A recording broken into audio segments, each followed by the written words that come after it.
राज्य शैक्षणिक संशोधन आणि प्रशिक्षण परिषद यांच्या वतीनं राज्यातील प्राथमिक, माध्यमिक आणि उच्च माध्यमिक शिक्षकांचं वरिष्ठ आणि निवड श्रेणीचं प्रशिक्षण 2 जूनपासून एकाच वेळी सुरू झालं. यामध्ये जिल्हा परिषद, महानगरपालिका, अनुदानित, खाजगी, शासकीय आश्रमशाळा आदी शाळेतील शिक्षकांचा समावेश आहे. येत्या 12 जूनपर्यंत हे प्रशिक्षण चालणार आहे. कोरोनानंतर पहिल्यांदाच हे प्रशिक्षण ऑफलाईन पद्धतीनं होत आहे. जिल्ह्यातील कोल्हापूर शहर, करवीर, रुकडी, पेठवडगाव, मुरगुड अशा 6 केंद्रांवर हे प्रशिक्षण देण्यात येत आहे. यामध्ये जिल्ह्यातील 1351 शिक्षक सहभागी झालेत.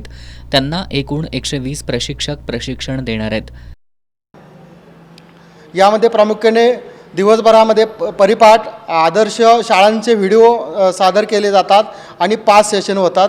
यामध्ये नवीन राष्ट्रीय शैक्षणिक धोरण, राज्य अभ्यासक्रम आराखडा, पायाभूत शिक्षण, राज्य अभ्यासक्रम आराखडा, शालेय शिक्षण, स्कॉप, SPC, नवीन मूल्यमापनाच्या पद्धती, ताणतणाव व्यवस्थापन इत्यादी अनेक सेशन याच्यामध्ये इन्क्लूड आहेत. जे 12 वर्ष शिक्षक सेवा केलेली असते, मात्र शिक्षण क्षेत्रामध्ये जे नवनवीन बदल झालेले आहेत त्या बदलांची त्यांना जाणीव व्हावी. नवीन ज्या काही योजना आलेल्या आहेत शालेय शिक्षण विभागाच्या त्यांचीसुद्धा माहिती व्हावी, जेणेकरून सर्वगुण संपन्न देशाची भावी पिढी चांगला घडवणारा शिक्षक तयार व्हावा, आणखीन त्याला सक्षम केलं जावं. या निमित्तानं हे प्रशिक्षण शालेय शिक्षण विभाग यांच्या वतीनं घेतलं जातं.